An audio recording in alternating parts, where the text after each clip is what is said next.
Welcome to the Holly Furtick Book Club.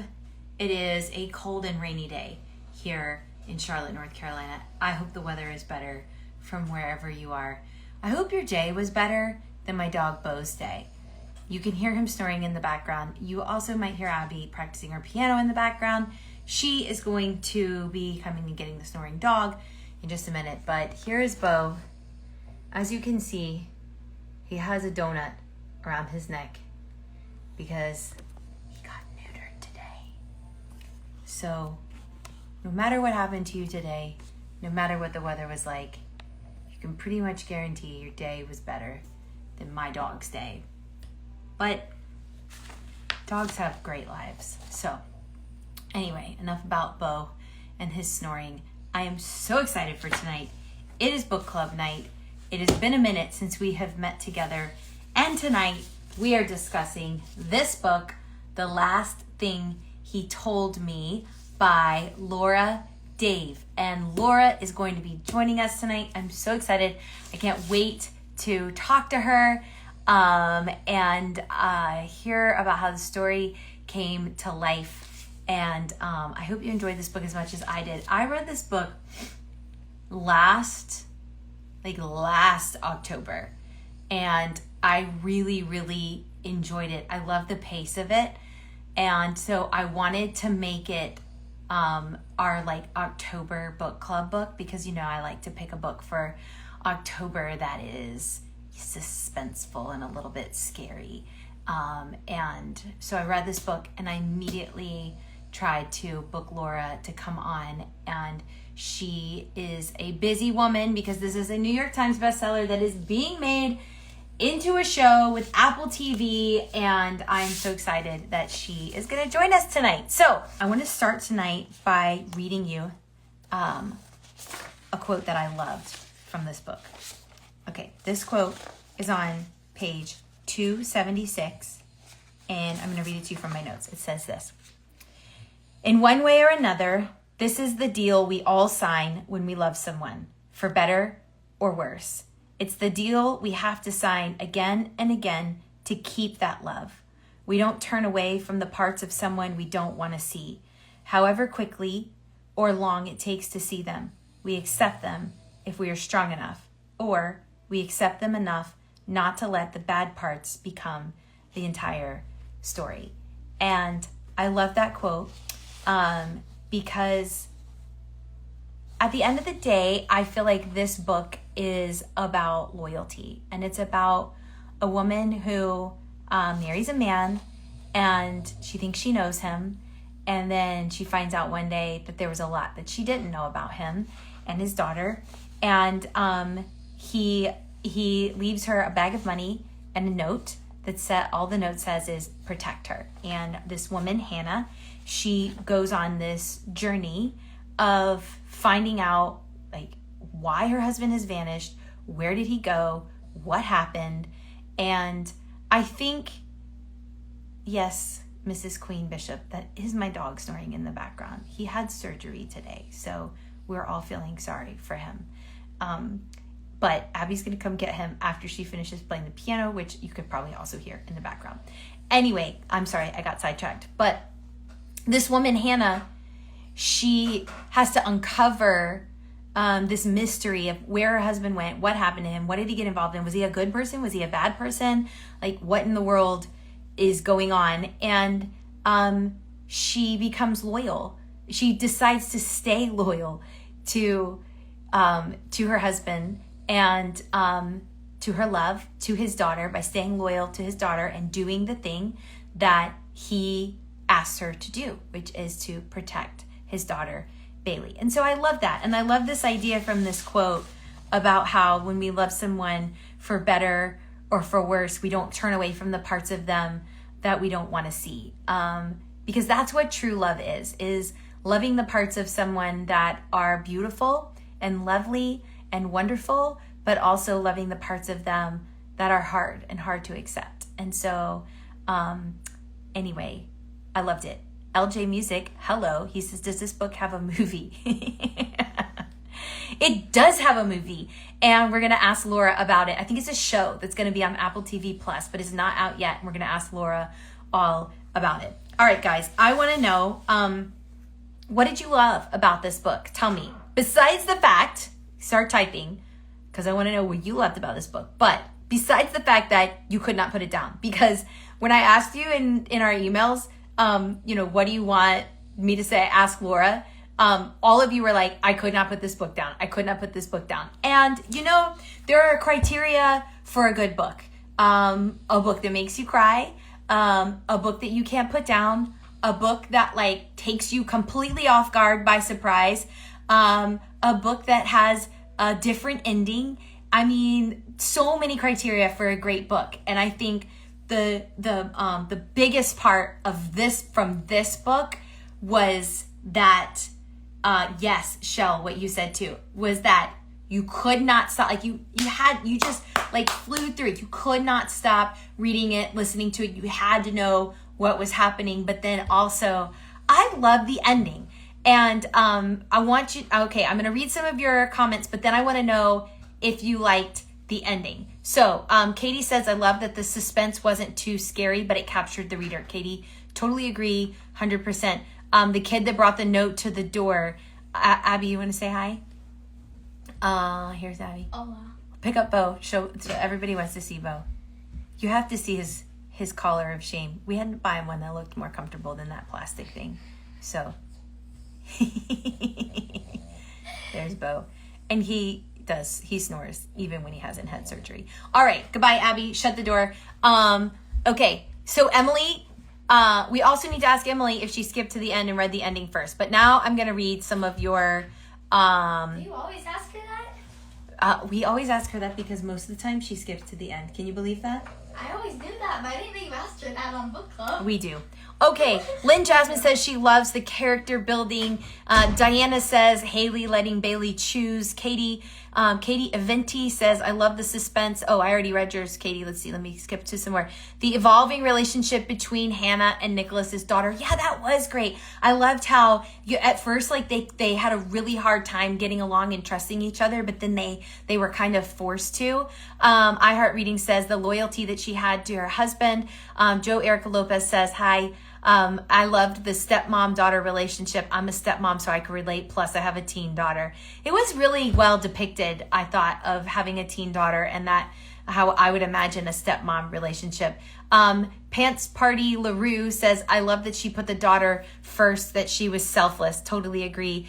Christy Collins says, I love that the mystery wasn't what I expected at all. True. Elise loved the ending. All right, now we're talking about the ending. Elise loved the ending. Ashley says yes and no on the ending. Emily says, but let's see. Emily, did you love the ending? And Emily, you need to let me know if you skipped to the end. Lisa No Stevens says, I love the ending. I love how Hannah always stayed by Bailey's side, no matter how Bailey treated her. Yona ×2 said. Heidi said, I wasn't super happy of the ending. I still kept thinking of all the ways they could have communicated. And Shell says, poor Bill. I think you meant Bo. Ashley says, the donut cone. You guys, now we're talking about the dog. You're getting me all worked up here. Let's see. What else are we talking about? Who has something to say about the book? Okay, Emily says, I did. I had to know where the man went. Emily always skips to the end. And most of us at the book club here are not huge fans of that. I mean, how could you skip to the end, Emily? You have to let the book unfold and you have to wonder what's going to happen. Teresa says, I loved how the husband secretly shows up at the end. Okay, there's your spoiler, guys. I did too. Now, a lot of you, in your questions for Laura, you want to know what happens to Owen and Hannah in the future. But I'm like, well, she told us what happened. They can't see each other.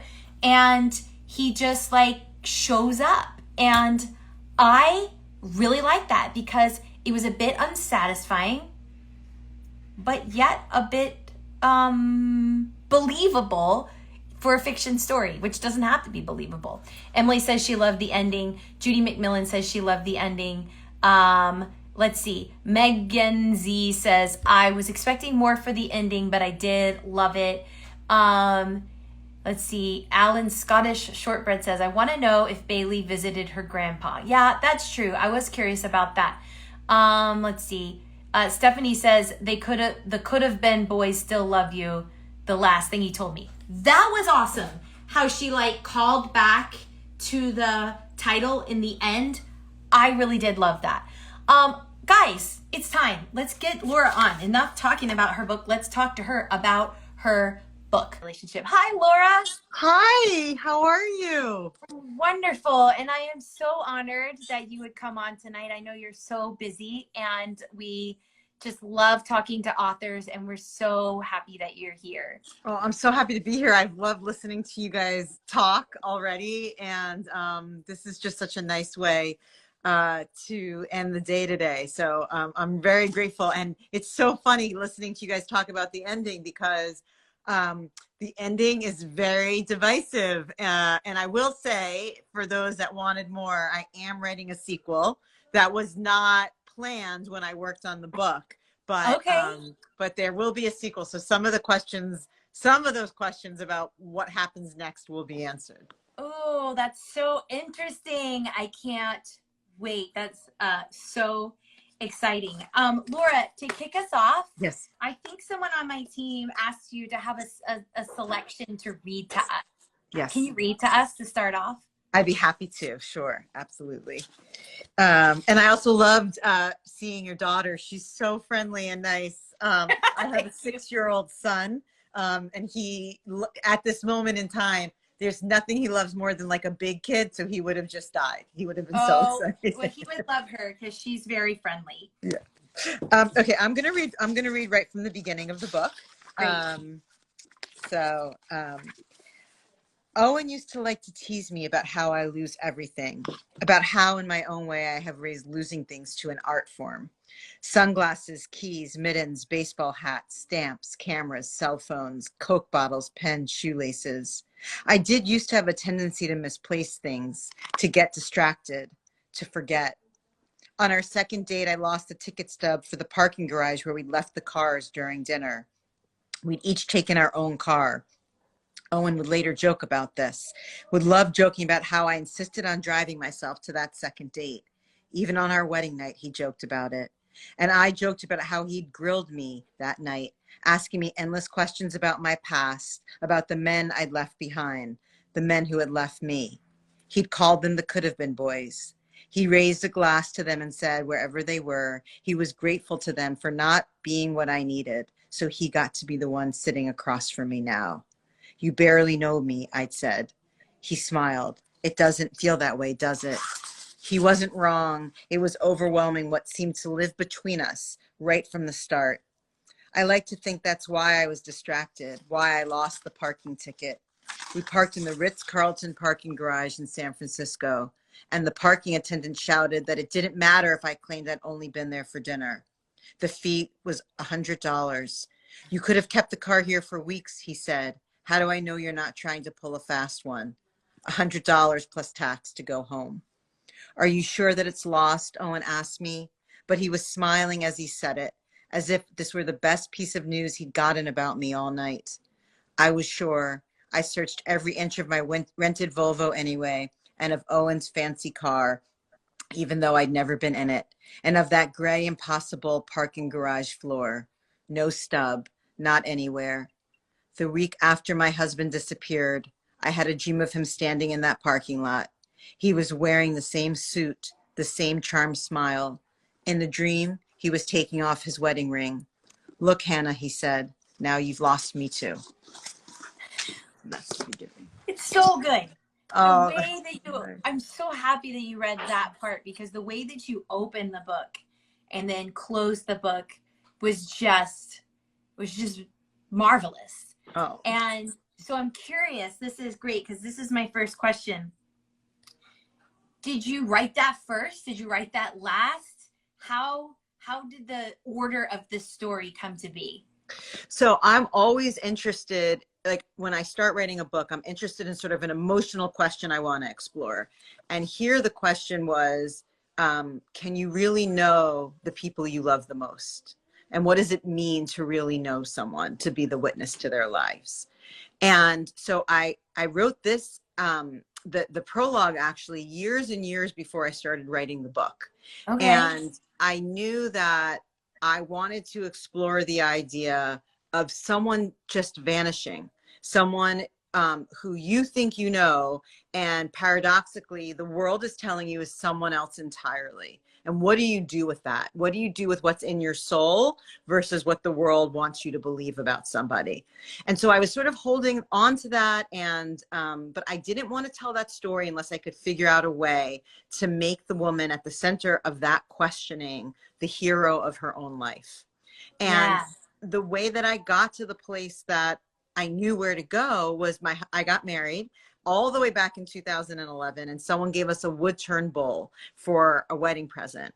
And I started learning about wood turning and the patience that goes into it, the physical strength, the perseverance, the attention to detail, the trust. And I'm like, this is a woman who does this for a living, would know how to use your word, be loyal and think Yeah. about loyalty in a different way. And Yeah. that's when I started writing the book. But I had no idea what was going to happen. All I knew is that she received this note that said, protect her. And I Yeah. started writing from there. Wow. So you had the prologue, you Mm-hmm. have this premise, you have the note, and Mm-hmm. then you just go. And Yes. how long from when you started Mm-hmm. to when you had like a finished manuscript? So I had the first finished manuscript in 2014. Okay. And this is my sixth book, and all my books usually take about 18 months. But this book was I could never figure out how to end it. And in all my endings, Owen came back. And the last scene was them reuniting in this way that it never felt correct to me. It was what I wanted to happen because Uh-huh. I loved him so much, and I forgave him because I think he Right. was operating from a place of even if it was even though he made some mistakes, I think he was operating from a place of goodness.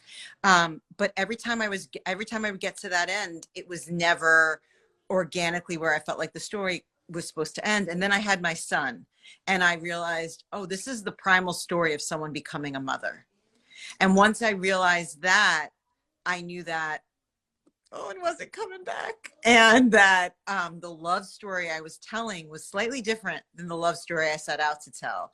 And it was Yeah. really a love story and an ode to found family and the way we often end up mothering and caring for people in ways that we never anticipated, people that we did not give birth to, people that need us. Yeah. And I wanted to honor that. And so then once I realized that, I wrote in one afternoon the last, I would say, 50 pages of the book, and Okay. I never wavered from it. And then that manuscript, but that was all the way later. That was years later in about 2018.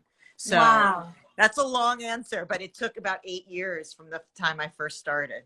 It's incredible. And it's incredible that you stuck with it, knowing the whole time, like that it wasn't quite right and wasn't quite finished. And Yes. really, I love, it's funny because I don't think that I put that all together until just now, but I think that's what resonated with me in the book. It wasn't her love for Owen necessarily. It was really truly her love for Bailey and Mm-hmm. her desire, her realization of like, I'm all she has. And Yeah. I think like, because there were times in the book where you wanted to just be like, just take the money and go, just Yes. forget, just like go live your life. But she couldn't because of Bailey. And I think at the end of the book, when you go back and you evaluate all of her actions, Mm-hmm. I loved how I think as a woman, she could be proud of what she did and the Yes. choices that she made. And I think that's what made her a hero in the book, was that along and along, she kept making the best choice. Not necessarily best for her, but sometimes the choice that was best for Bailey. Just such a wonderful story, and so but yet so done in like a suspenseful kind of thriller type way. Okay, I gotta ask you some more questions. Okay. Okay. So you said you just start writing and you let the story happen. Mm-hmm. Was there anything that somebody did that surprised you as you were Yes. writing? So many things happened that surprised me. I was really surprised when Hannah decided to go to Austin. As crazy as that sounds, I knew that I was playing here. I think so much of love um, uh, in our lives. That's why I think the memories we make with our family and our friends are so important to us, and we hold them so close because that's how we tell ourselves the stories of how someone matters to us. And so I really wanted to play with this idea of memory in the book, but I didn't know that those memories were going to point her toward a future she didn't know she needed. I didn't know that. And when I realized, oh my God, she's going to go to Austin, I had a few days of being like, what is going to happen to them there? And I do tons of research while I'm working on a book. So I got on a plane and I went to Austin, and I started looking around and trying to figure out what are some things that they're going to discover. And then I went back a couple other times when I was working. And at the end, I actually went back to Austin and did their exact 2 days there. I like stayed, I went to the restaurant late at night, all the things. But so that was something that really surprised me. Another thing that really surprised me was in the earlier iterations of the book, Hannah went to Nicholas to try to negotiate freedom in a way for Owen, Okay. a way for him to come home and be with them. And that scene in all its previous shapes in earlier years of working on this book, that is what they agreed to. And then I was speaking with a lawyer who has prosecuted more organized crime than anyone else in history. And he Okay. was basically like, that could never happen. And I realized then too, she is going to have to she's going to have to sacrifice him and sacrifice his ability to come home at this moment in time, maybe ever, forever. And I was really surprised she was able to do that. I was really surprised she was able to sit in that room and do that, because it was so, it is sort of the work of a mom in a way. We have to, and the work of being a good, hopefully, person on this earth is you do what you need to do for the children, even if it's not what you want to do. And so I was surprised she was able to do that. I was surprised how that came around. And I was too, but I wasn't the one writing the story. Yeah. Were there any characters in the book that you got stumped on that were like harder to write than others? You know, Nicholas was harder for me because I always try to write from areas of gray. Like I never have, I don't believe that someone is ever bad. I think that, you know, you can find salvation. You can find your way to the person that you most deserve to be and that you can be for other people. And so Nicholas was hard for me. And then I unlocked him when I wrote a passage in the book about how good and evil often start from the same place. The hope that you're going to get to somewhere better, to somewhere different. And when I understood him in sort of a different context, that he became the worst version of himself a little bit at a time, I could figure out how to pull him back to the more loving version of himself. So he surprised me somewhat.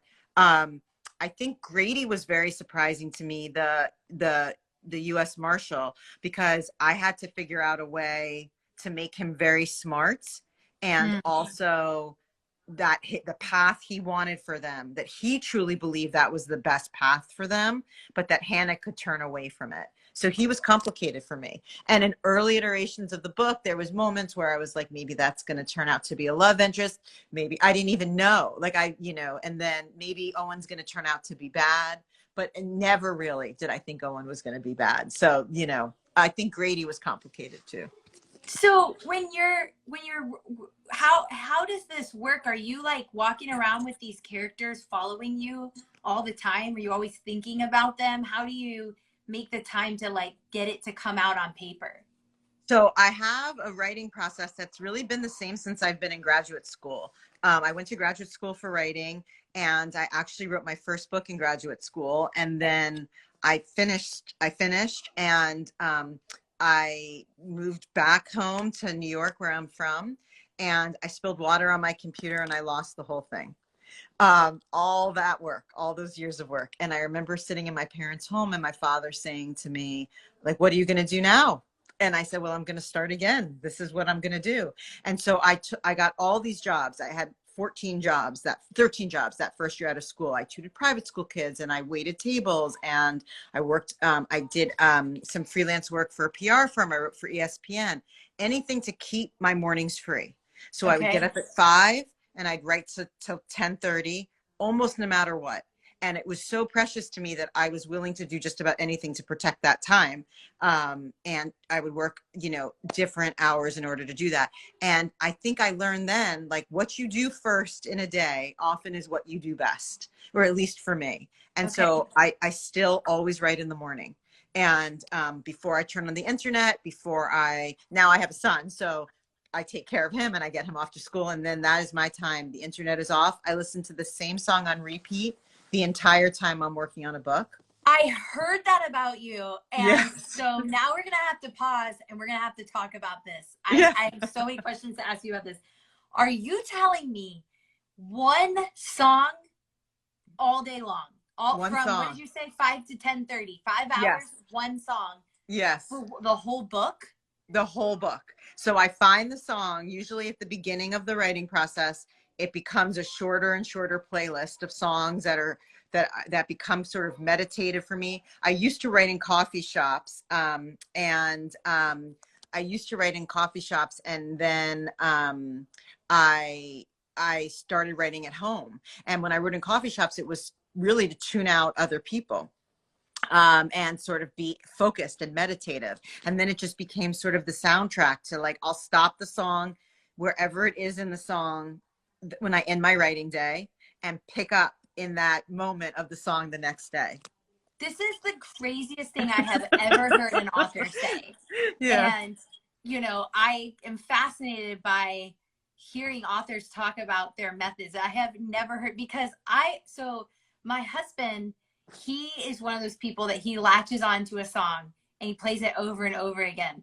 And I call it music torture because, like, that is a thing, music torture, where they like play the same song really loud over and over again. Oh my God. I did not know that. Well, okay. I mean, I saw it on a TV show, so I think it's a real thing. I mean, it's a real thing to me. And I'm like, how could you do that to yourself?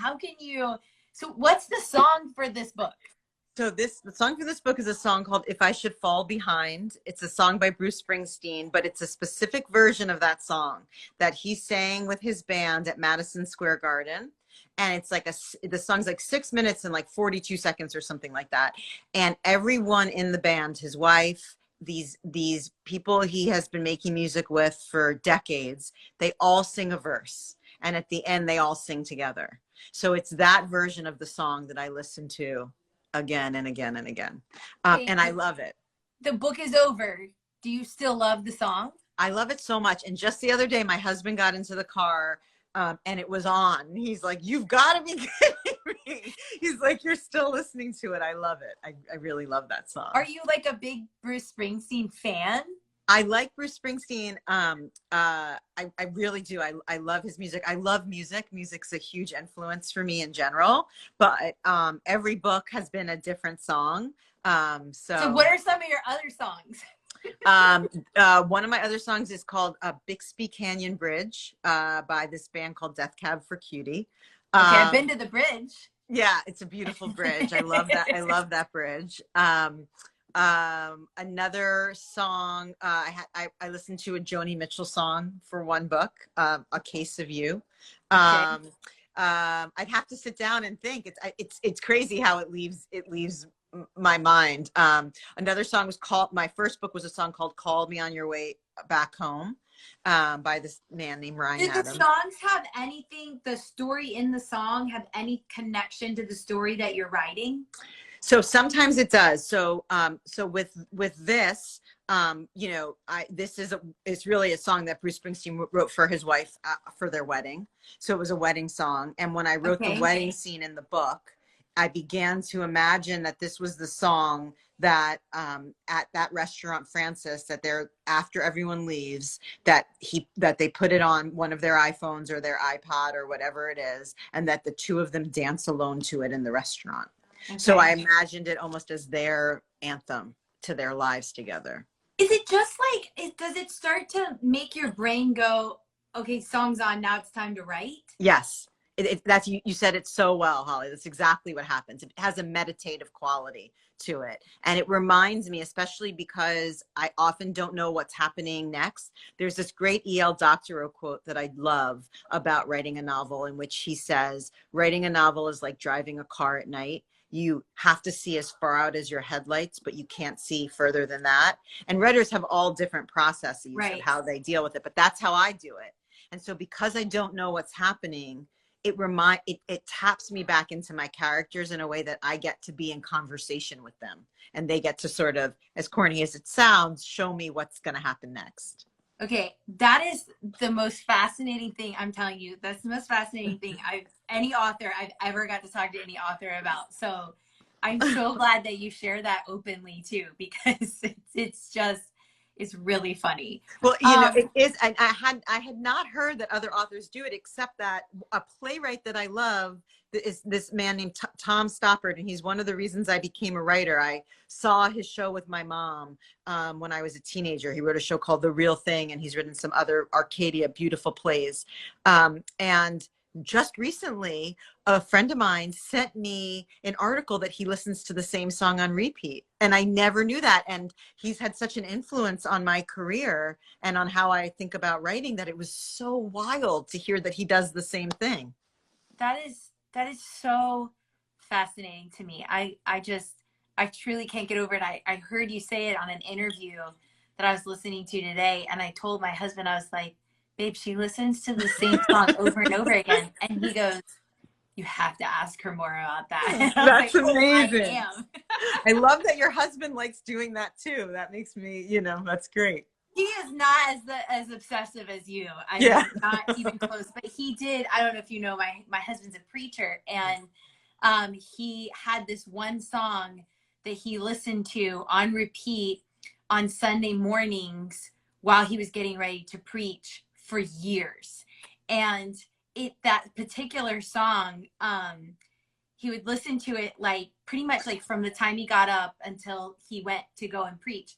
And anytime I hear that song, it gives me this weird, like, I don't know. It's not like PTSD, but it like puts me in a weird place. It like puts me back in that building. Yes.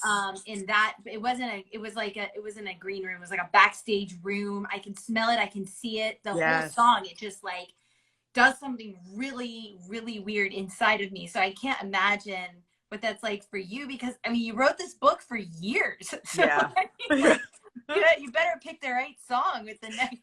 Do you have a song for the book you're writing now? Well, so I'm writing two at the same time, because I had started writing this domestic family mystery again, that centers on the death of a patriarch of that family, and two of the siblings trying to figure out what happened to him. And for that, it's actually another Bruce Springsteen song. That's the first repeat, called Highway 29.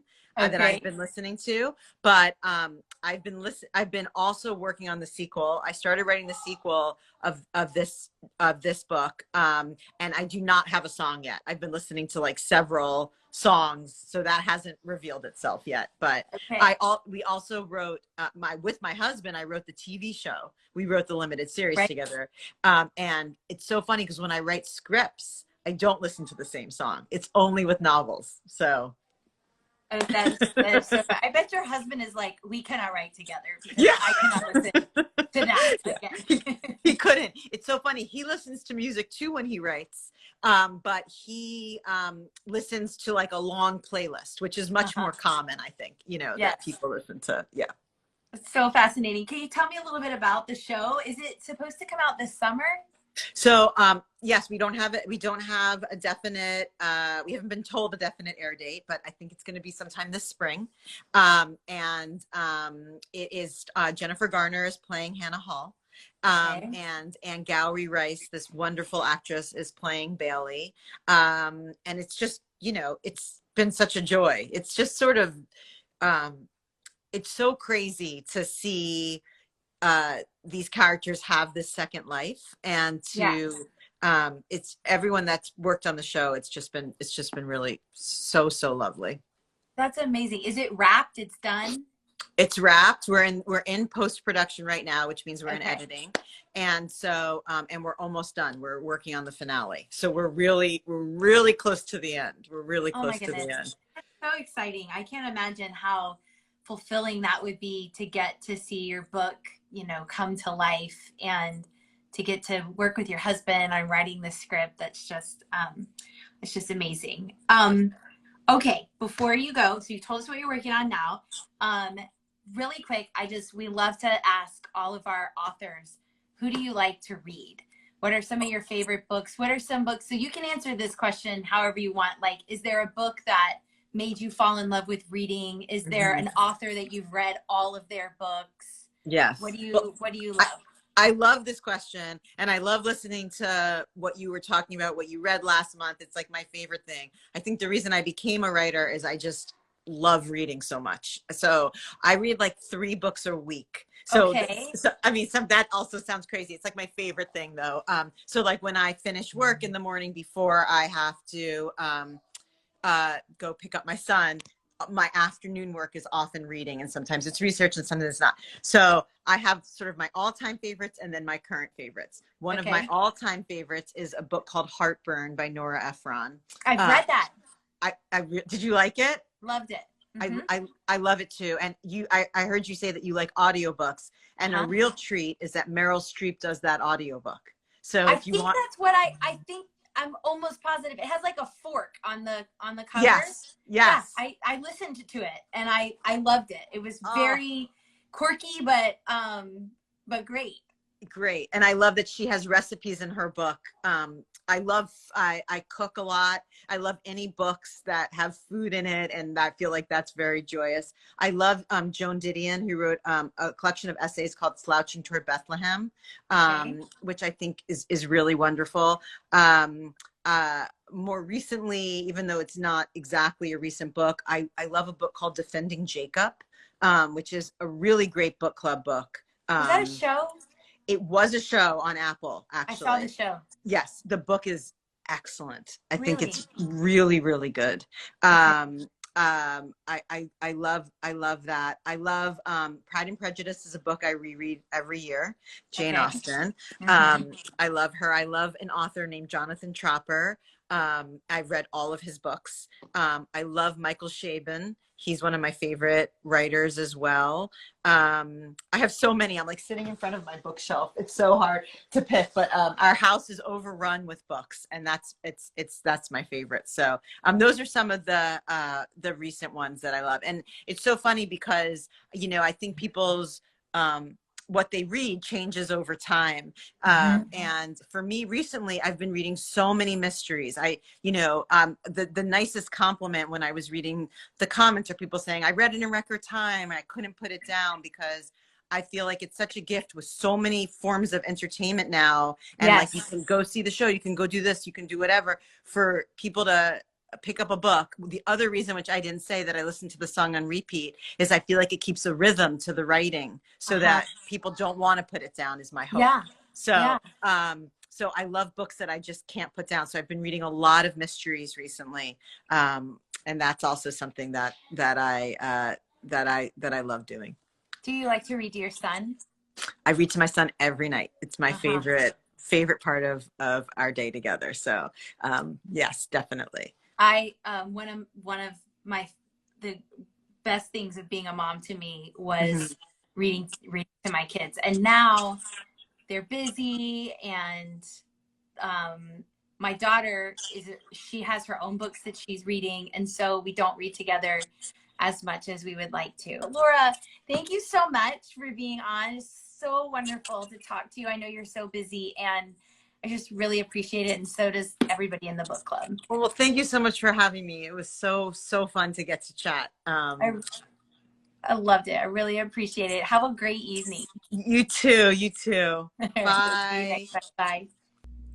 Well, guys, I hope that you enjoyed that conversation as much as I did, but I seriously doubt it because I absolutely loved talking to Laura and hearing about all of her quirky writing methods.